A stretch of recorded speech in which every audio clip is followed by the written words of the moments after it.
This film tells the story of a young man named Joe. He is an employee in an advertising company. Joe has a 3-year-old daughter named Mia Roos and an ex-wife named Donna. Joe's character can be said to be quite delinquent. He likes to get drunk and do other bad things. One night, Joe had an appointment with his client for an advertising project. When his project was approved, he flirted with his client's girlfriend. He was beaten and the project will be cancelled. After that, we are shown Joe was so drunk that he was vomiting. In the middle of the rain, he went to the bar owned by his old friend named Chucky. Because it was late and the bar was closed, Joe was not allowed in by Chucky. Not long after that, Joe was visited by a woman carrying a yellow umbrella, and this is where Joe disappeared from the outside world. In fact, the woman who was carrying the yellow umbrella was one of the men ordered to kidnap Joe. After that, with a conscious state, Joe was in a room that was similar to a hotel room. But actually this is an isolation room that looks like a prison. Full of questions, Joe was very surprised why he could be in that room and how long he was there. In this room, Joe is fed and always given the same drink every day. Day after day he had lived. When Joe was watching TV, he saw a woman demonstrating a movement for sports. Because he was very lustful, Joe was masturbating. Not long after that, smoke appeared in the room. The smoke knocked Joe out. When he faints, Joe's DNA, fingerprints and urine samples are taken by the men who kidnapped him. The sample aims to slander Joe for the rape and murder of his ex-wife. One day, Joe, who was watching TV, saw the news of his wife's death and left his daughter. Death is called because of his own actions. Month after month Joe has lived. Because he was so lonely, he made his own imaginary friend with his blood. Joe made a face shape on the pillow. Not only that, he also had the chance to find a white mouse that was finally able to accompany his loneliness all this time until when this tiny white mouse had a child. Sad thing happened, the hotel that held Joe killed the rat and its child and served it on a plate for Joe. Joe was very surprised and very sad about it. Because he was very frustrated, Joe had intended to commit suicide but failed. Year after year Joe had lived in this room. When Joe is watching TV, he sees his daughter Mia, who has been adopted by someone else. He also saw his daughter playing an instrument with a song so beautiful that it touched Joe. Because of this, Joe also has a new spirit and begins to write letters to his daughter so that when he is out her daughter can read his letters. Joe started to stop drinking alcohol, and not only that, he also took time to exercise to get fit so that one day when he was free he could meet his daughter in great condition and to take revenge against the people who held him. After decades of Joe being in this room, he plans to escape through the wall in the bathroom. Joe started hammering brick by brick to make a hole in the wall. Right on the day Joe will escape from this room, the hotel finds out about Joe's plans and they show Joe's daughter on television. When Joe watched it, he was so moved that his daughter intended to give him a chance and forgive him. White smoke appeared to make Joe faint. Right in the 20th year, Joe was finally released. On his day of freedom, Joe is provided with some money and a smartphone. He also brought the letters he had written. Not long after, Joe saw a woman carrying the same yellow umbrella when he was kidnapped 20 years ago. Joe chased the woman but was blocked by a number of young men. Joe then beat all the young men for getting in his way. After getting close to the woman carrying the yellow umbrella, the umbrella was held by a man. Joe was about to beat the innocent man but stopped by a woman. The woman's name is Mary Sebastian. Mary then gave her business card to Joe. If at any time Joe needed help, he could contact Mary. Mary works in a mobile clinic, so she usually takes care of people who need medical help. Mary's character is very kind and full of love. After that, Joe went to meet his old friend, Chucky. Chucky is shocked at the loss of Joe for 20 years. Joe then told all his stories to Chucky. Not long after that, Joe was called by a mysterious man. It was the man who called Joe who was responsible for the kidnapping and the one who kept Joe in prison for 20 years. Joe then asked Chucky for help to find info on the internet from a list of people who had been hurt by him. From that list, Joe intends to find out who has kidnapped and held him captive. Starting from his ex-boss, his clients, and people who once had problems with Joe. Joe kept looking for the info on the internet until late at night. One morning, Chucky finds Joe unconscious. Chucky called the nurse from the business card in Joe's pocket. Here, Joe is finally cared for by Mary. Then we are shown the condition of Joe, who is still unconscious. Mary accidentally found Joe's letter and read it. Joe, who had realized, took the letters from Mary's hands. Mary, who already knew, then tried to provide assistance to Joe. Joe and Mary started looking for the person behind the mysterious phone earlier. But the people they came to were not the people they were looking for.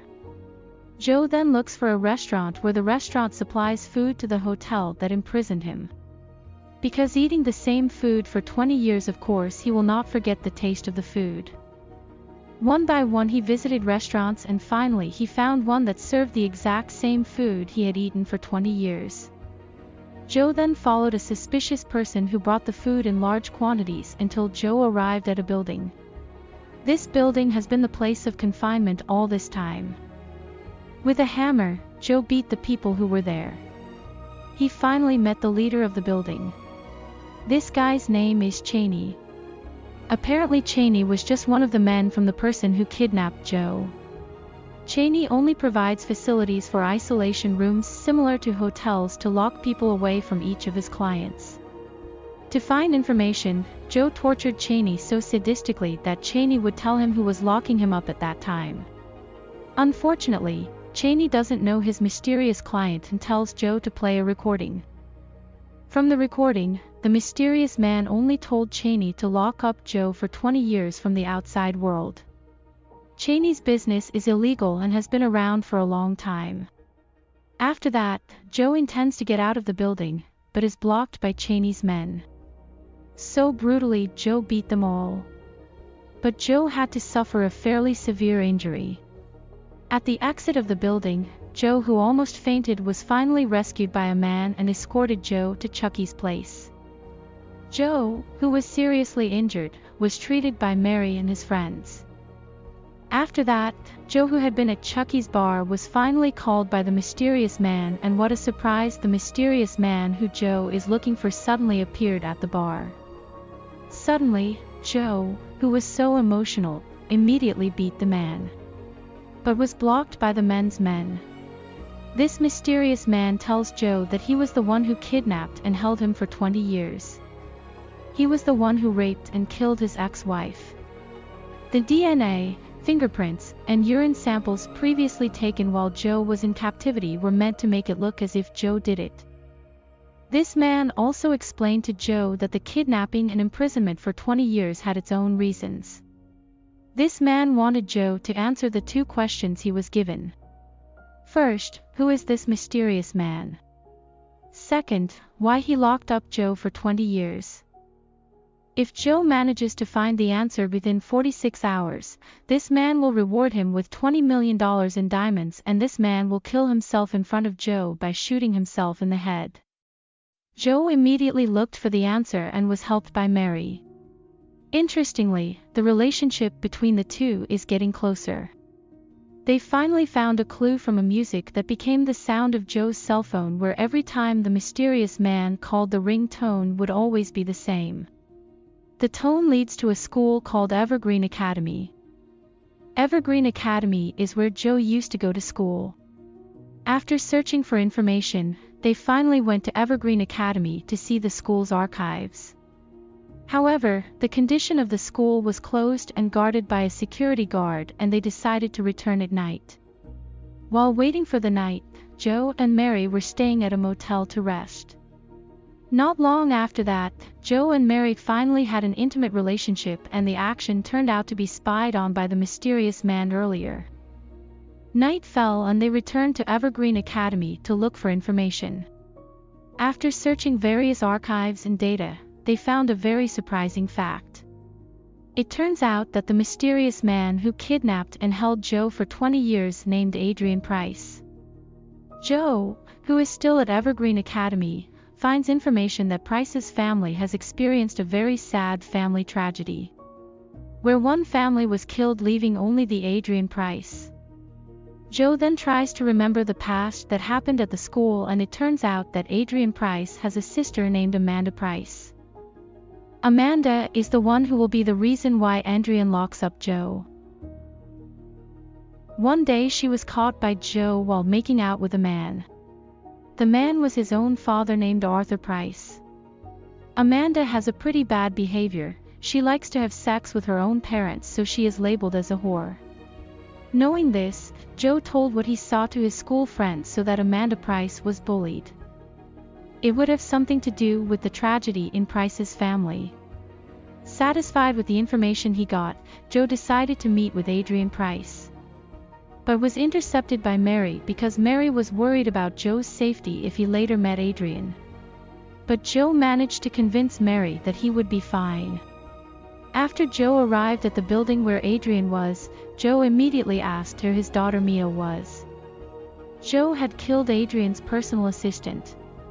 When asked to answer the two previously given questions, Joe, with the information he has finally explained that the man who held him for 20 years was really named Adrian Price, and the reason he was held captive for 20 years was because in the past Joe told his friends what he saw about the actions of Amanda and her father. It was because of Joe's actions that tragedy in Price's family occurred. Amanda lived such a hard life. Embarrassed because he was caught having sex with his own daughter, Arthur Price then killed all his family members, including himself. Tells the story of Adrian, who survived the tragedy. So he has a grudge against Joe with what he has experienced. Adrian also wanted Joe to feel what he was feeling, so just when Adrian explained the truth to Joe, a surprising thing happened. It turned out that the child he had seen on the hotel's TV had been engineered by Adrian and was just a person employed by Adrian. The woman who had been taking care of him, accompanying him, and having sex with him turned out to be his own daughter, Mary Sebastian, and it turned out that Adrian had planned this beforehand. Joe, who had learned the truth, was in shock. Finally, Adrian can make Joe feel what he used to feel. Here Joe is really very shocked because he has slept with his own daughter that he did not know before. Adrian then contacted Mary, but Joe asked Adrian not to involve Mary and not to tell her that Joe was his father. Feeling that his revenge has been achieved, Adrian then commits suicide by shooting himself and leaving Joe in great pain. One day after the incident, Joe wrote a letter to Mary not to see and look for him anymore. Mary is given a diamond that was previously obtained and a toy that Joe had bought when Mary's birthday. Joe then goes to Cheney and pays him with diamonds so he can be locked back in the hotel where he used to be locked up. Joe intends to disappear from the outside world, and maybe for good, and the film ends. Thanks for watching, and don't forget to subscribe, and see you on the next video. Love you.